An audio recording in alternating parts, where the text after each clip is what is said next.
할렐루야. 한 주간도 평안하셨습니까? 또 추석 연휴 잘 지내고 계시는지요? 우리 함께 인사 나누겠습니다. 사랑하고 축복합니다. 기도드리시겠습니다. 내가 산을 향하여 눈을 들리라. 나의 도움이 어디서 올까? 나의 도움은 천지를 지으신 여호와에게서로다. 여호와께서 너를 실족하지 아니하게 하시며 너를 지키시는 이가 졸지 아니하시리로다. 아멘. 구원의 방패가 되시고 참 피난처가 되신 하나님 아버지, 은혜와 사랑을 감사드립니다. 죽을 수밖에 없었던 저희들, 죄인된 저희들을 십자가의 그 은혜와 사랑으로 저희들을 구원하여 주시고 하나님의 귀한 자녀로 삼아 주신 것 감사하며 찬양을 올려드립니다. 이 시간 저희들의 마음과 뜻과 정성을 다하여 오직 하나님께 신령과 신정으로 예배하는 시간 되게 하셔서 하나님 기뻐 받으시는 예배 되게 하시고 하나님 홀로 영광 받으시기를 원합니다. 지금도 살아계셔서 역사하시는 우리 구주 예수님 이름 받들어 기도드렸습니다. 아멘. 저희 찬송가 182장 찬송하겠습니다. 182장입니다.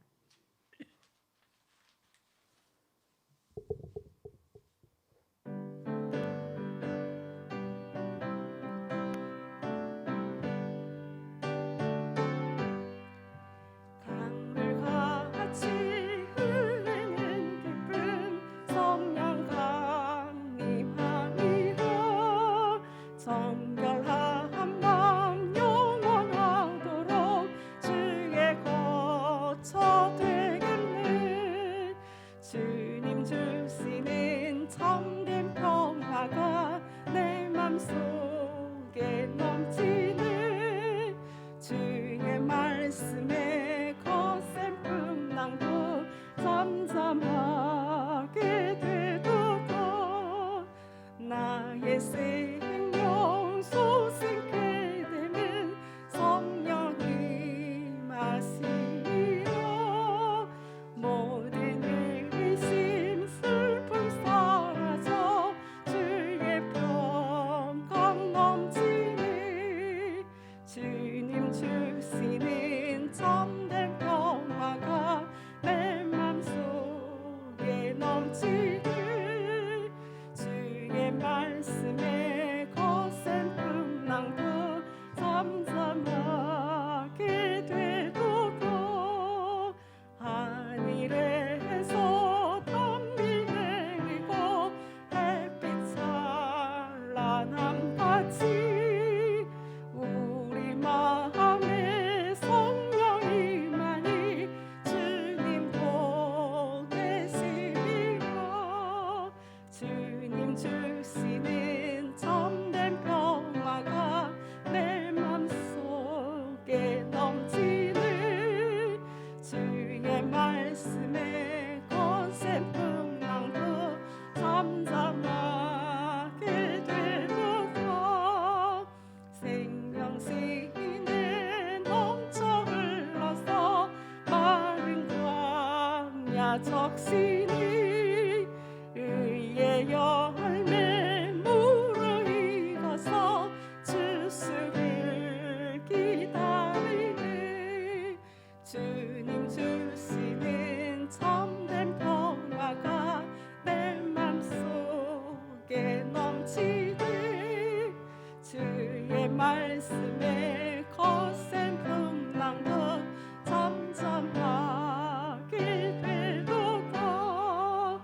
놀라우신 주의 은혜로 그의 얼굴 뵙겠네. 평화로운 안식처에서 영원토록 쉬겠네. 주님 주시는 참된 평화가 내 맘속에 넘치네. 주의 말씀에 거센 풍랑도 잠잠하게 되도록. 아멘. 주제 찬양 올려드리겠습니다.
상한 심령을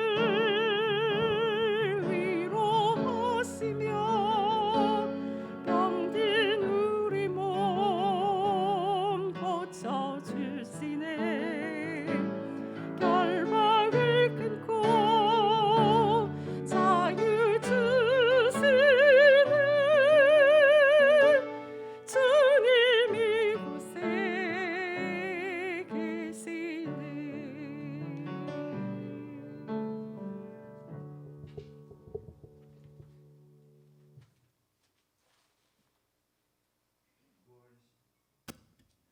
9월 11일 오순절 후 14번째 주일 하나님께 예배 드리시겠습니다.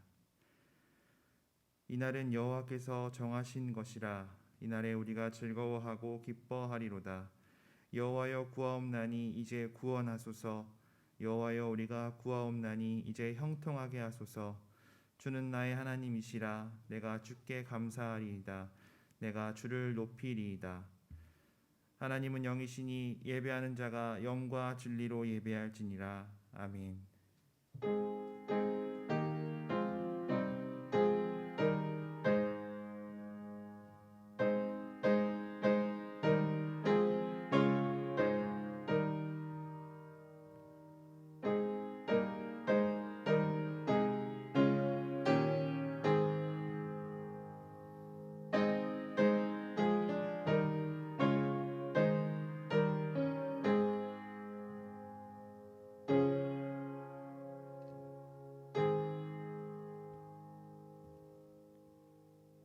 만물을 창조하시고 만유를 주관하시는 하나님, 우리 민족의 명절인 추석을 맞이하여 감사로 주일 예배를 드립니다.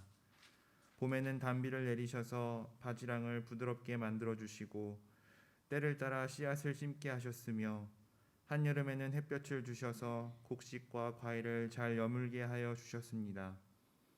주님의 돌보심과 섭리를 따라서 한 해 동안 땀 흘려 일하고 풍성한 수확을 거둔 저희가 기쁨이 충만하여 감사로 예배를 드립니다.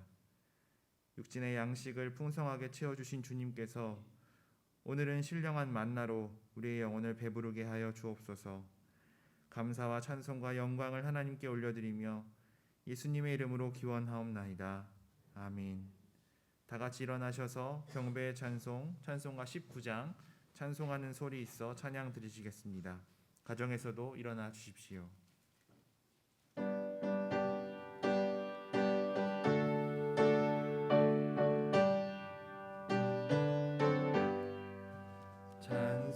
찬송하는 소리 있어 사람 기뻐하도다.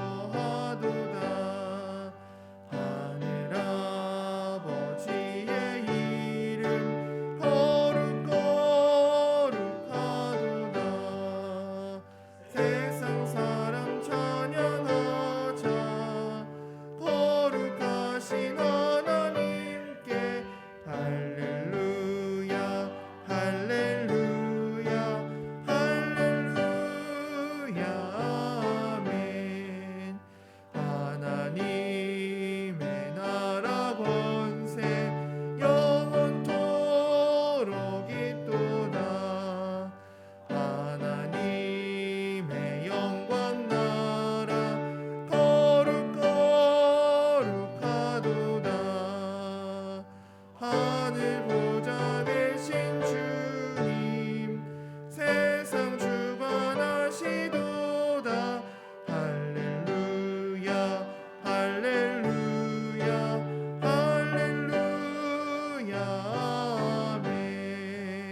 성시교독은 시편 14편 말씀입니다. 어리석은 자는 그 마음에 이르기를 하나님이 없다 하는도다. 그들은 부패하고 그 행실이 가증하니 선을 행하는 자가 없도다.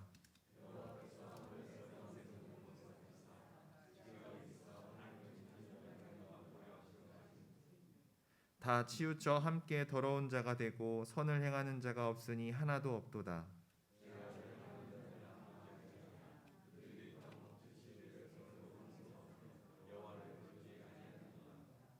그러나 거기서 그들은 두려워하고 두려워하였으니 하나님이 의인의 세대에 계심이로다.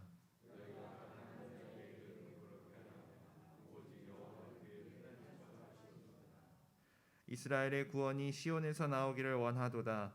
여호와께서 그의 백성을 포로된 곳에서 돌이키실 때에. 아멘. 다 같이 고백의 기도를 드리시겠습니다. 우리를 인도하시는 하나님, 그 크신 은혜를 의지하여 회개합니다. 우리의 몸과 마음이 하나님을 멀리 떠나 있습니다. 소는 그 임자를 알고 나귀는 그 주인의 구유를 알건만은 저희는 하나님을 알지 못하고 그 은혜를 깨닫지 못하였습니다. 하나님의 뜻을 거스르며 말씀을 거역하고 살다가 매를 맞아 발바닥에서부터 머리까지 성한 곳이 없으며 새로 맞은 흔적뿐이거늘 저희는 완악한 마음과 행실을 고칠 줄 모르고 살고 있습니다. 재앙을 만난 중에도 회개하지 않았고 가난하고 메마른 삶을 살면서도 육신의 쾌락을 찾아 방황하였습니다. 주여 이토록 완고해진 저희의 마음을 부드럽게 고쳐 주옵소서. 주님의 말씀에 순종하여 복된 길, 생명의 길을 걸어가도록 인도하여 주옵소서. 예수님의 이름으로 이 고백의 기도를 드립니다. 아멘. 이제는 하나님과 나만이 아는 죄를 침묵으로 기도 드리시겠습니다.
누가 능히 하나님께서 택하신 자들을 고발하리요.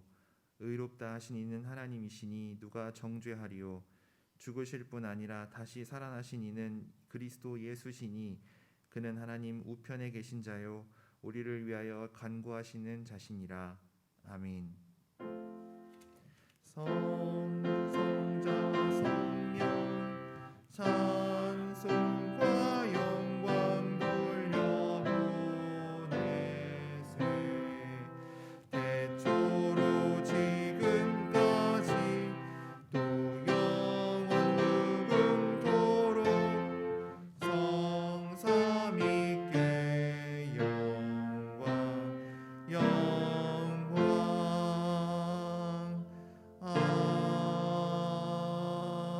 아멘. 나는 전능하신 아버지 하나님 천지의 창조주를 믿습니다. 나는 그의 유일하신 아들 우리 주 예수 그리스도를 믿습니다. 그는 성령으로 잉태되어 동정녀 마리아에게서 나시고 본디오 빌라도에게 고난을 받아 십자가에 못 박혀 죽으시고 장사된 지 사흘 만에 죽은 자 가운데서 다시 살아나셨으며 하늘에 오르시어 전능하신 아버지 하나님 우편에 앉아 계시다가 거기로부터 살아있는 자와 죽은 자를 심판하러 오십니다.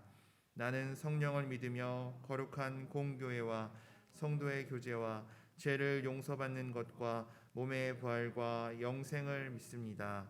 아멘. 모두 자리에 앉아 주십시오. 박명순 권사님 기도하시겠습니다.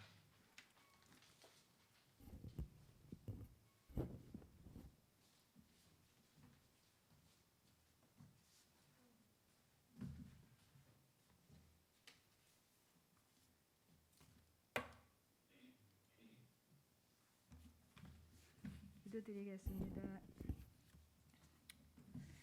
아름다운 계절과 수확의 절기로 주신 하나님, 하늘이 높아지고 오곡이 무르익어가는 즐거운 계절에 주님 앞에 나와 예배할 수 있게 하시니 참 감사합니다. 앞으로 나아갈 길도 주님께서 지켜주실 줄 확신하오니 저희의 믿음의 발걸음을 쉬지 않게 하시옵소서. 자비로우신 하나님, 이번 태풍으로 인하여 농민들의 가옥과 곧 추수해야 될 알곡들 모두가 또 인명까지 비참하게 앗아가었으나 그 상처가 비참하여 비명이 하늘까지 사무치고 비통함에 젖어있는 수재민들을 불쌍히 여기사 위로하여 주시고 그들의 상처가 아물 수 있도록 은총을 베풀어 주시옵소서. 슬픔에 잠긴 이웃들을 위하여 선한 사마리아 사람처럼 온정의 손길을 보내는 따뜻한 손길을 기억하시고 고통을 함께 나누고 사랑을 베푸는 삶이 얼마나 아름답고 기쁘고 즐거운 것인지 믿음으로 깨닫는 계기가 되게 하시옵소서. 사랑의 하나님, 우리 교회를 지금까지 지켜주시고 인도해 주심을 감사합니다. 이 지역 사회의 구원의 빛이 되게 하시고 사랑을 나누는 교회, 사명을 성실히 감당하는 교회가 되게 하시옵소서. 아버지, 우리 교회 성도들 가정이 주의 은혜로 채워지게 하여 주시며 약한 자와 병든 자에게 강함을 주시고 고통의 소리가 찬송의 소리로 바뀔 수 있는 놀라운 역사를 베풀어 주시옵소서. 오늘도 생명의 말씀으로 영의 양식을 먹이시는 목사님, 주님의 강한 팔로 붙드셔서 우리가 말씀 앞에 변화되는 시간이 되게 도와주시옵소서. 하나님, 예배의 모든 순서를 통하여 영광 받으시옵고 거룩하신 예수님의 이름으로 기도하오며 지금은 주님께서 가르쳐 주신 기도로 기도하오니 우리 아버지 이름을 거룩하게 하시며 아버지의 나라가 오게 하시며 아버지의 뜻이 하늘에서와 같이 땅에서도 이루어지게 하소서. 오늘 우리에게 일용할 양식을 주시고 우리가 우리에게 잘못한 사람을 용서하여 준 것 같이 우리 죄를 용서하여 주시고 우리를 시험에 빠지지 않게 하시고 악에서 구하소서. 나라와 권능과 영광이 영원히 아버지의 것입니다. 아멘.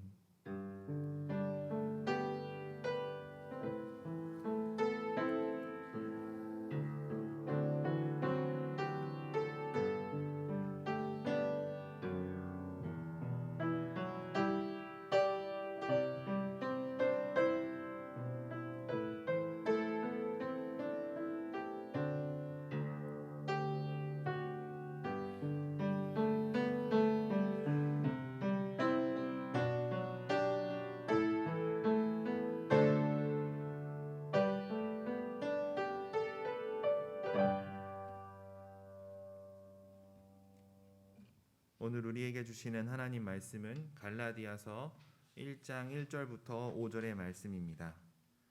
갈라디아서 1장 1절부터 5절의 말씀입니다.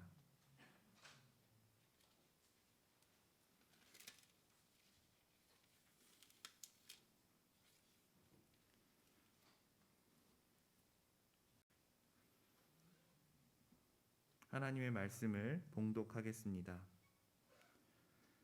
사람들에게서 난 것도 아니요 사람으로 말미암은 것도 아니요 오직 예수 그리스도와 그를 죽은 자 가운데서 살리신 하나님 아버지로 말미암아 사도된 바울은 함께 있는 모든 형제와 더불어 갈라디아 여러 교회들에게 우리 하나님 아버지와 주 예수 그리스도로부터 은혜와 평강이 있기를 원하노라. 그리스도께서 하나님 곧 우리 아버지의 뜻을 따라 이 악한 세대에서 우리를 건지시려고 우리 죄를 대속하기 위하여 자기 몸을 주셨으니 영광이 그에게 세세토록 있을지어다. 아멘. 중창단 찬양이 있겠습니다.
아멘.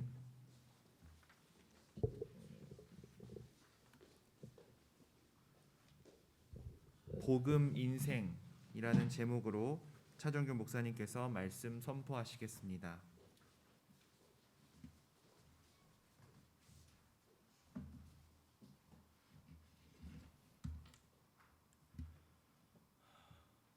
추석 잘 보내고 계시나요?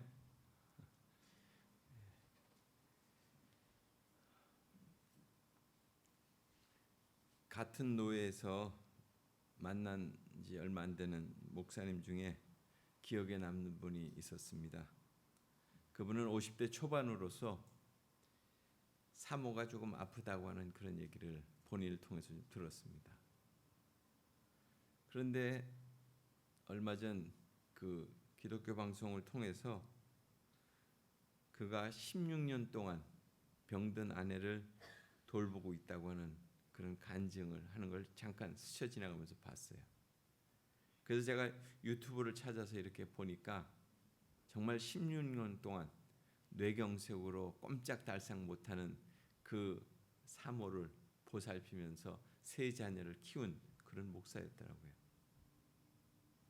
그런데 또 한 번은 자기가 교회 가서 사역을 하고 오는 중에 그 부인이 움직이지 못하니까 겨울철인데 이렇게 피순환을 잘하게 해주려고 다리 한쪽에다가 이렇게 전기 담요를 올려놓고 간 거예요. 그런데 그 전기 담요가 과열이 돼가지고 화상을 입고 탄 거예요, 다리가. 그래서 절단을 할 수밖에 없었죠. 그래서 그는 그 죄책감, 자기가 이렇게 교회 일 돌보다가 자기 아내를 제대로 돌보지 못한 거에 대한 죄책감 때문에 굉장히 괴로워했다는 거죠. 그러면서 그의 간증 제목, 여러분도 관심 있으면 한번 보세요. 하나님, 나 좀 그만 때려요. 그런 제목이었어요. 그래서 목회를 그만두고자 했지만은 하나님은 계속 그를 붙드시고 그리고 그를 지금도 교회를 섬기도록 인도하고 계시다 하는 겁니다. 참 십자가 없는 삶은 없지만 너무나도 버거운 그 십자가가 그에게 있어서 그래도 믿음으로 승리하고 있는 한 목회자의 인생이 이 설교를 이렇게 준비하면서 갑자기 떠올랐습니다. 그래서 여러분에게 소개했습니다. 그렇다면 나는 정말 어떤 인생을 지금 살아가고 있느냐 하는 겁니다. 그러니까 예수님을 만나기 전과 만난 이후에 나의 인생을 어떻게 살아가고 있느냐.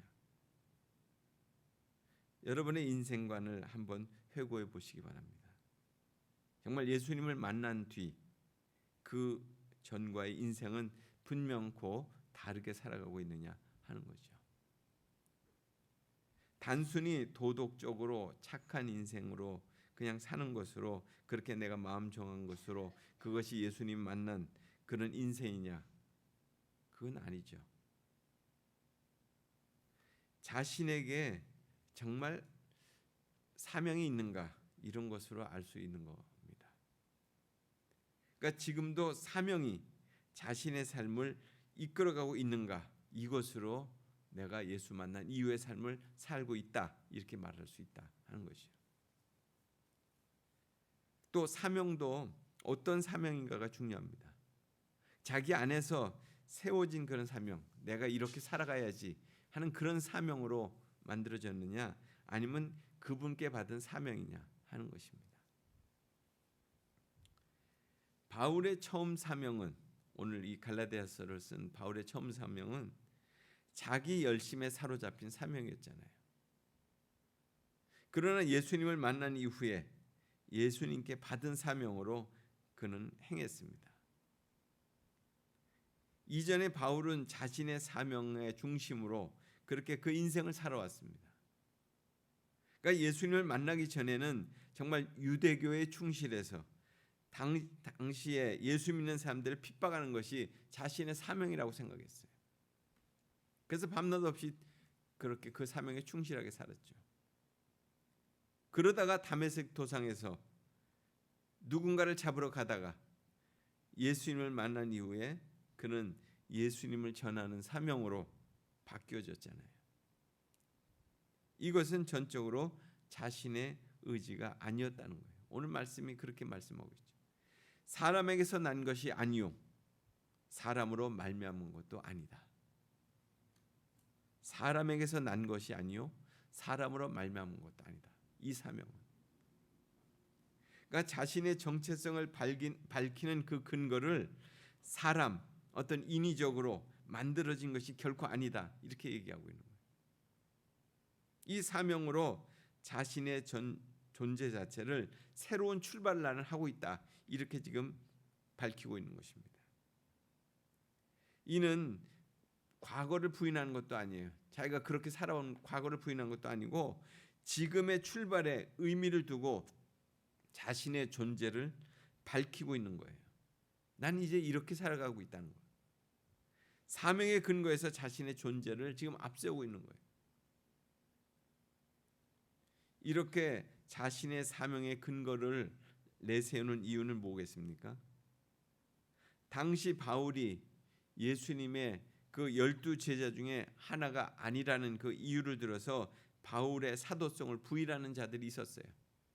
무슨 바울이 예수님의 제자냐 사도냐 아니다. 그러니까 이들은 유대주의를 고수하는 거짓 교사들로서 갈라디아 교인들에게 계속 그렇게 미혹하게 만든 거예요. 바울은 사도가 아니야. 그런데 바울은 실제로 예수님의 한 사도처럼, 그러니까 가룟 유다를 빼고 11사도처럼 예수님의 지상 사역을 이렇게 목격했거나 또 아니면 나중에 이렇게 보선이 돼서 마띠아처럼 새로 선출되지는 않았습니다. 다메섹 도상에서 부활하신 주님을 목격했던 이방인의 사도로서 그 소명을 받았기 때문에 지금의 사도로서의 자격에 자기는 부족함이 없다는 거예요. 그러니까 바울은 자신의 사도로서의 정체성을 갖게 된 것은 예수님이 그를 죽은 자 가운데서 살리신 그 하나님 아버지로 말미암아서 그렇게 자기는 하나님으로부터 자기의 사도성이 유래됐다는 거예요. 자기 사명은 거기서부터 시작됐다는 거죠. 바울은 이처럼 자신이 가진 사도권의 그 기원을 말할 때마다 예수님과 하나님을 함께 언급했어요. 왜 이렇게 언급하냐면 유대교는 하나님만을 믿는 걸로 예수님의 존재를 인정하지 않았잖아요. 그래서 바울은 예수 그리스도가 하나님과 동일한 지위를 가진 권위를 가진 그런 분이라는 것을 전제하고 있기 때문에 그렇게 얘기한 거예요. 죽은 자 가운데서 그리스도를 살리신 하나님 아버지가 자기에게 사도의 권한을 부여하신 그분이라는 거예요. 그러니까 주님의 부활은 당시 초대교회 성도들에게 신앙의 근거였잖아요. 또 다메섹 경험을 통해서 회심한 또 자신의 그 바울 자신의 신앙의 근거가 되기도 했습니다. 이처럼 사도된 바울에게 있어서 사도라고 하는 말은 아포스톨로스라는 말로 유대인들에게 있어서는 개인이나 단체에서 어떤 대표를 의미할 때 그렇게 아포스톨로스라고 이렇게 표현했습니다. 그런데 예수님이 오신 다음에 예수님의 복음을 전하는 자들에게 이 용어가 사용된 거예요. 헬라어 이 용어가 사용된 거예요. 그러니까 초대교회는 사도가 되기 위해서 조건이 두 가지가 있었습니다. 하나는 예수님의 공생애에 대해서 함께 동력을 했거나 부활하신 주님을 목격했거나 또 한 가지는 예수님에 의해서 복음 사역에 의해서 택함 받은 자여야 된다. 이것이었습니다. 그러니까 오늘의 갈라디아서를 지금 받는 사람들은 안디옥 교회 지도자들과 갈라디아 교인들이었어요. 그들에게 주는 편지였습니다. 그들에게 복음의 진리를 다시금 일깨워 주기 위해서 주는 편지였습니다. 우리가 믿는 복음이 무엇인지 복음대로 산다고 하는 것이 어떻게 살아야 되는지 이것을 알려주는 그런 말씀이 오늘 갈라디아서예요. 그래서 이제 이번 주부터 갈라디아서를 계속 읽어갈 것입니다. 복음 안에서 바울은 하나님에 대해서 아버지라고 부르고 있고 예수님에 대해서는 주 퀴리오스라고 이렇게 호칭하고 있습니다. 이 두 칭호는 바울 신앙에 대해서 전체를 의미하는 거예요. 초대교회 신앙 고백을 참으로 암시하고 있는 거죠. 하나님과 하나님 아버지와 주, 이 퀴리오스라고 하는 말은 히브리어의 아도나이라고 하는 말, 야훼라고 하는 그 읽을 때 사용되는 것이죠. 그래서 신약에서는 예수님의 호칭 가운데 하나인 그 주님 퀴리오스라고 하는 것은 구약의 그 야훼라고 하는 것은 같은 의미예요. 그래서 초대교회 교인들은 예수님을 주라고 했잖아요. 오 나의 주여, 이렇게 주님으로 섬김으로써 유일한 믿음의 대상으로서 여겼습니다. 또한 그들의 기도를 들어 응답해 주시는 분으로 그렇게 퀴리오스, 주님을 그렇게 불렀어요.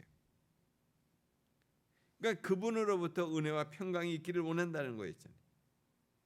은혜에 해당되는 헬라어 카리스라고 하는 말은 더러워진 인간을 자유와 어떤 용서를 베푸시는 하나님의 지속적인 그런 계속적인 선물을 의미할 때 그 카리스라고 그렇게 썼습니다. 또한 평강이라고 하는 말은 우리가 아는 것처럼 헬라어의 에이레네, 평화를 의미하는 거예요. 구약의 히브리어에서는 샬롬이라는 말이죠. 그러니까 하나님과 죄인 사이에 이루어진 그 평화를 뜻할 때 하나님의 은혜의 선물과 하나님과의 그 평화를 의미할 때 이 샬롬을 썼습니다. 그러니까 하나님께서는 예수 그리스도로부터 참으로 이렇게 우리에게 은혜와 평강을 주시기를 원하신다는 거예요. 이것이 바로 하나님의 뜻이라는 거예요. 예수님을 통해서 우리에게 은혜와 평강을 주시는 것이. 그런데 이 악한 세대에서 그렇게 은혜와 평강을 주시길 원하셔서 오셨다는 거죠. 이 악한 세대라고 하는 이 말은 예수 그리스도를 받아들이기 이전 세대를 의미합니다. 그러니까 현재적인 시점과 다가오는 시점 모두를 다 포함하는 것인데 악한 세대라고 이렇게 표현한 형용사를 여기에 붙인 것은 예수 그리스도를 아직 받아들이지 않은 세대를 의미하는 거예요. 그 악한 세대는 지금도 존재하죠. 하나님의 뜻을 받아들이지 못한, 예수 그리스도를 받아들이지 못한 그 세대.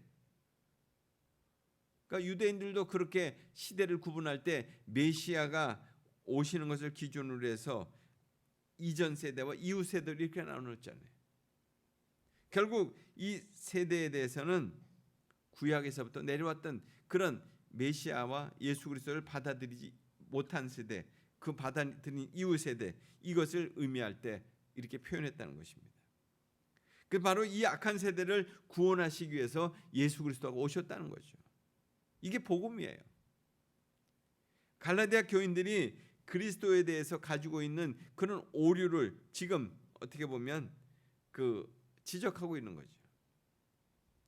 바울이 바로 그것을 바로잡기 위해서 그들에게 이런 오늘의 말씀으로, 이 악한 세대라는 말씀으로 지금 설명하고 있는 거예요. 그러니까 바울은 복음의 진리를 희석시키고 있는 그런 유대주의자들에게 그리스도의 죽음을 제시함으로 인해서, 그리스도의 죽음으로 인해서 참으로 우리에게 이 악한 세대로부터 벗어날 수 있는 그런 은혜와 평강이 우리에게 임하게 됐다고 하는 것. 바로 예수 그리스도의 그 사역을 통해서 복음을 믿음으로써 구원이 우리에게 임하게 됐다는 것입니다. 그 복음으로 우리가 지금 살고 있다 하는 거예요. 지금 갈라디아 교인들에게 그렇게 일깨우고 있고 오늘 우리에게도 그렇게 말씀하고 있는 거예요. 그래서 마지막 구절인 그 영광이 저에게 세세토록 있을지어다. 그리스도에게 세세토록 있을지어다. 바로 십자가 위에서 우리 죄를 위해서 죽으신 예수님께 영광을 돌리는 것으로 오늘 말씀의 서두 인사를 마치고 있습니다. 갈라디아서 서두의 말씀은 우리에게 이처럼 복음이 무엇인가를 분명히 알려주고 있습니다. 복음으로 정말 그렇게 무장되고 있느냐, 그것을 지금 우리에게 되묻고 있는 거예요. 믿음 생활의 과정은 그냥 적당한 수준에서 이루어지는 것이 아니에요. 우리는 지난 3년 동안 코로나로 인해서 얼마나 많은 시련을 겪었습니까?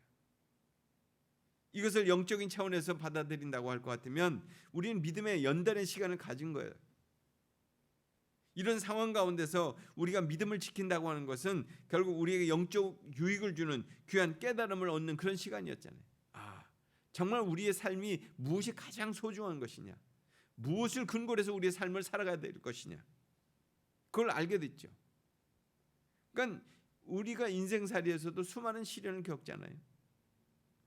결국 이 시련을 이기는 힘이 결국 무엇입니까? 복음의 능력이죠. 예수님의 보여주신 삶을 믿고 따르게 될 때 그 어떤 시련도 이길 수 있는 거 아닙니까?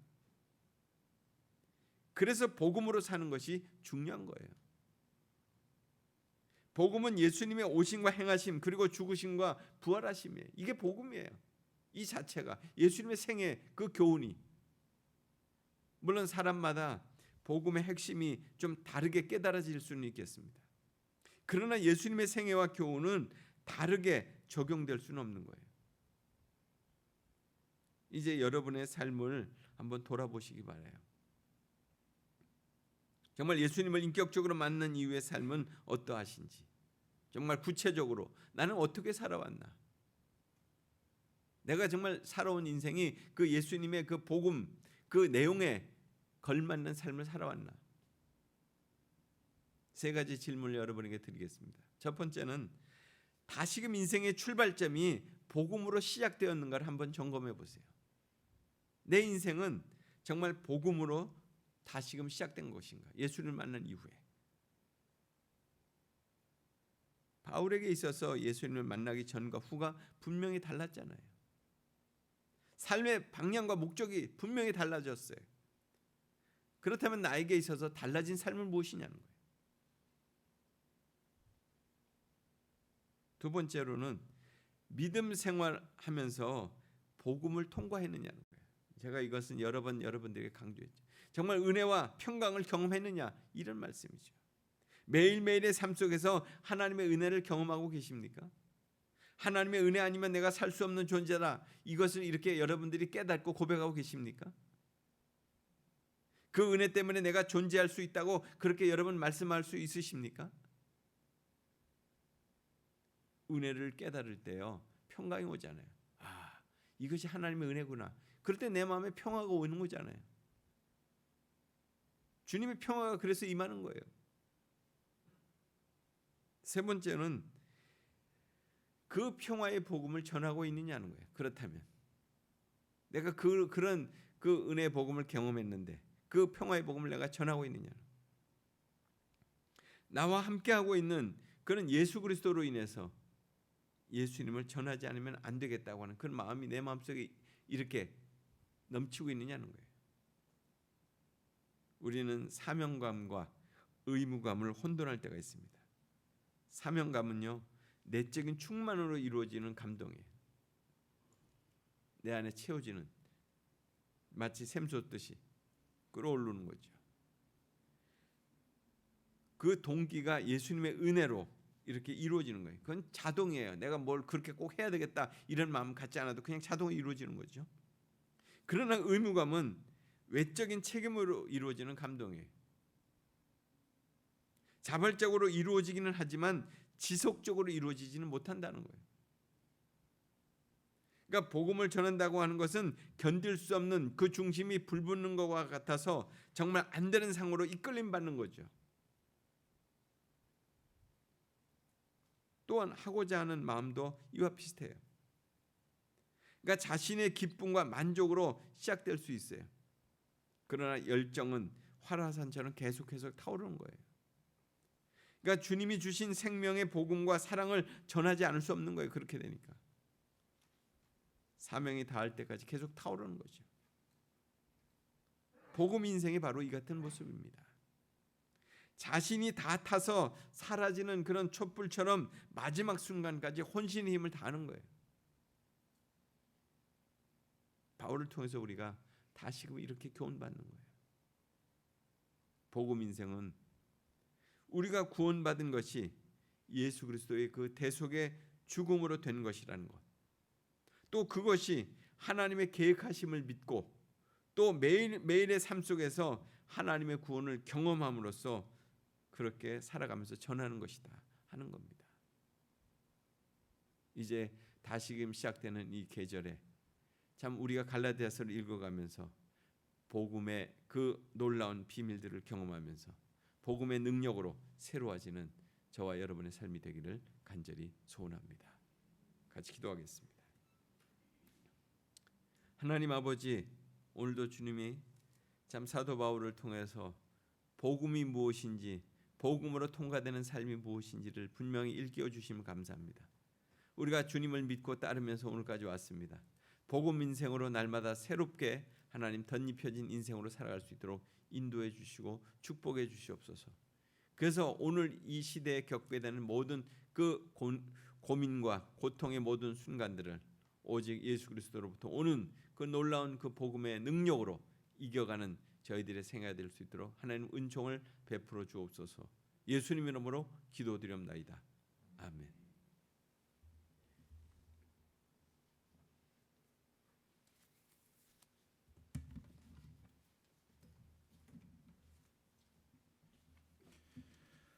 주신 말씀에 감사하며 찬송가 308장 내 평생 살아온 길 찬양 드리시면서 헌금하시겠습니다.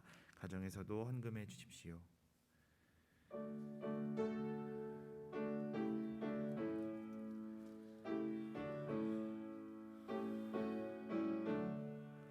내 평생 살아온 길 뒤를 돌아보니 걸음마다 자욱마다 모두 죄뿐입니다. 우리 죄를 사신 주의 은혜 크시니 골고다의 언덕길 주님 바라봅니다. 나같이 못난 인간 주님께서 살리려 하늘나라 영광도자 모두 버리시었네. 낮고 낮은 세상에 사람 형상 입으신 하나님의 큰 사랑 어디에다 견주리. 예수님 나의 주님 사랑의 주 하나님 이제 나는 예수님만 높이면서 살겠네. 나의 남은 인생을 주와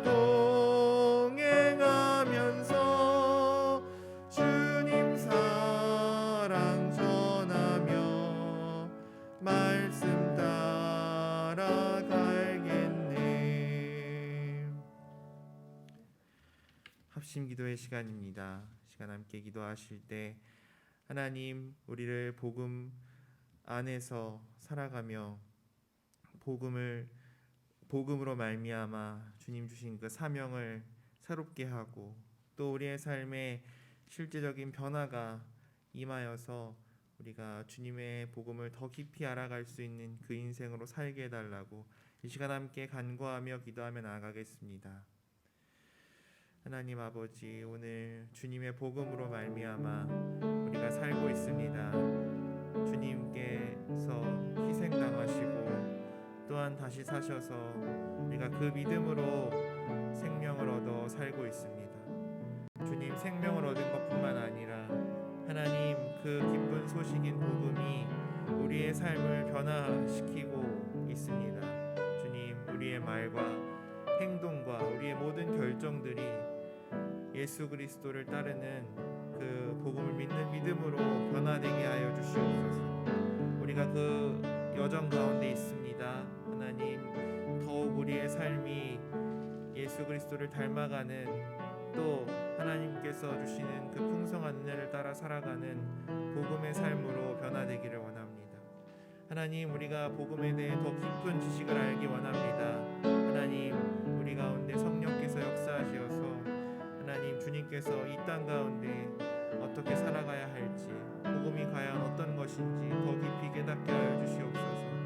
하나님, 그리하여서 우리가 이 복음을 지니고 살아가며 이 복음을 전하게 하여 주시옵소서. 하나님, 우리만 알고 있는 것이 아니라 또한 이 복음을 모르고 썩어져가는 구습을 따라 살아가는 이들, 죽어가는 이들, 주님의 은혜를 모르는 이들, 하나님의 영광스러움을 본 일이 없는 이들, 주님, 그들이 복음으로 말미암아 새롭게 되며 또 주 앞에 순복하며 나아오기를 기대하며 기도하며 복음을 전할 수 있는 우리 모든 신앙의 공동체가 되게 하여 주시옵소서. 주님의 마음을 깨닫고 하나님 주시는 은혜로 말미암아 살아가는 우리 신앙의 공동체 모두 되기를 간절히 소망합니다. 하나님, 복음으로 새 생명을 얻었습니다. 복음으로 말미암아 우리의 삶을 변화시키시는 주님, 우리가 주님의 그 부르심과 그 사명에 걸맞는 그 삶으로 한 걸음 한 걸음 걸어가게 하여 주시옵소서. 그래서 그 여정 속에서 하나님을 더 깊이 알고 또 주님이 주신 복음의 의미를 깊이 우리의 마음에 새기게 하여 주시옵소서. 그뿐만 아니라 주님 이 땅을 바라보며 주님을 모르는 영혼들, 복음에 대하여 듣기는 들었으나 그 의미를 알지 못하는 그 영혼들을 향하여서 우리가 전하게 하시고, 우리가 바라보고 있는 주님의 영광, 주님, 다른 이들도, 주님을 알지 못하는 이들도 함께 바라보며 주님 앞에 순복하며 이제 정말 참 생명을 얻어 살아가는 우리와 또 그들 함께 될 수 있도록 하나님 붙들어 주시고 우리를 인도하여 주시옵소서. 주님, 오늘 우리가 귀한 예물을 주님 앞에 드립니다. 우리의 삶은 죽을 수밖에 없었지만 주님께서 우리를 살려주시고 우리를 변화시켜 주셨습니다. 그로 말미암아 우리의 삶의 목표가 돈이 아니라 주님을 따라가는 삶입니다. 주님께서 그 새로운 목표를 주시고 우리에게 각자의 역할을 맡겨주시어서 또한 살게 하시니 감사합니다. 주님께서 거둬들이게 하신 우리의 모든 것 중 10의 1조를 주님께 드립니다. 주님, 받아 주시옵소서. 하나님, 또한 여러 감사의 제목들로 주님 앞에 드립니다. 하나님, 우리의 모든 삶의 여정 속에 함께 하시니 감사합니다. 이미 주신 것 풍성하게 허락하여 주시니 감사합니다. 사역과 직장 속에서 모든 일을 잘 감당케 하시니 감사합니다. 온 가족 구원을 구합니다. 주님, 임하게 하여 주시옵소서. 아버지, 항상 감사드립니다. 주님, 인격적으로 주님을 만나게 하시니 감사합니다.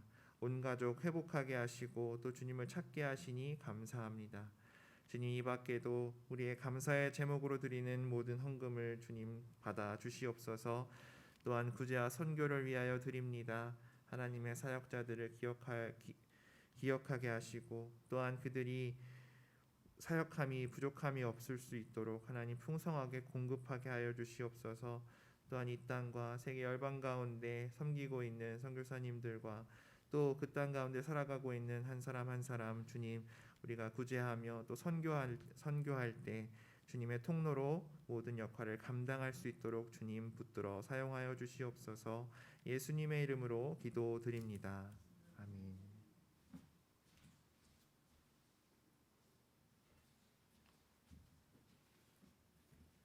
다 같이 일어나셔서 결단의 찬송가 313장 내 임금 예수 내 주여 찬양 드리시겠습니다. 가정에서도 일어나 주십시오.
차정규 목사님 축도해 주시겠습니다.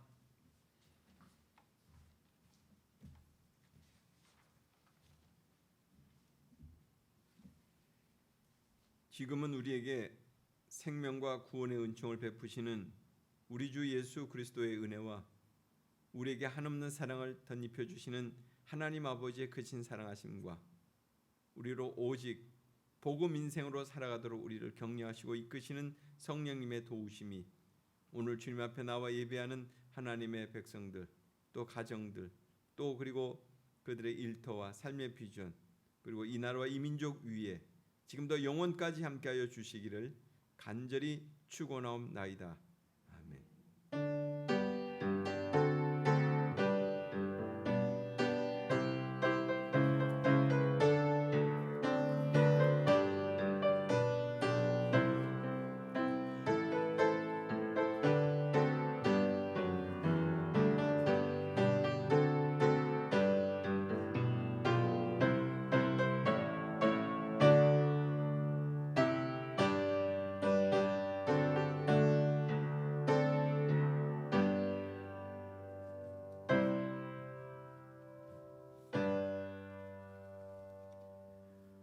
옆 사람과 인사하겠습니다. 복음 인생 살겠습니다. 복음 인생 살겠습니다. 자리에 앉아 주시기 바랍니다. 교회 소식을 전해 드립니다. 예배 안내와 모임 안내는 주보를 참조해 주시기 바랍니다. 항존직 선출 투표가 내년 4월로 연기되었습니다. 그러나 명예권사 추대와 은퇴 예식은 예정대로 진행됩니다. 일정은 11월 27일로 예정되어 있습니다. 환대와 초대 목장별로 신청해 주시기 바랍니다. 예배당을 나서시면은 그 앞에 종이가 있습니다. 거기에 목장별로 논의하셔서 이번 주 그리고 다음 주 계속해서 신청해 주시기를 바랍니다. 9월 교회위원회는 다음 주 18일에 함께 모이도록 하겠습니다. 한 주 연기되었습니다. 세례식 다음 주에 2부 예배 시에 진행됩니다. 세례를 받는 청소년부 친구들이 잘 준비되고 또한 잘 참여할 수 있도록 기도해 주시기 바랍니다. 우크라이나 전쟁을 통한 그 선교사님들을 후원하는 헌금이 종료됩니다. 교우 동정입니다. 이명숙 권사님, 주기심 교우님, 문영순 교우님, 엄명순 교우님 요양원에 입소해 계시고 손순옥 교우님, 조정환 집사님 요양병원에 입원해 계십니다. 추석 가운데 또 가족분들과 교제할 수 있는 그 시간들이 짧을 텐데 이 시간을도 잘 보내실 수 있도록 기도해 주시기 바랍니다. 봉사 헌신입니다. 제초 작업과 또 교회 진입로 보도블록 보수 작업에 강성수 집사님께서 수고해 주셨습니다. 9월 암송 구절을 함께 암송하겠습니다. 시편 91편 2절의 말씀입니다. 나는 여호와를 향하여 말하기를 그는 나의 피난처요 나의 요새요 내가 의뢰하는 하나님이라 하리니. 시편 91편 2절 말씀. 아멘. 주제 찬양하며 세상으로 파송하겠습니다.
축복합니다. 한 주간도 복음으로 승리하세요. 주옵소서.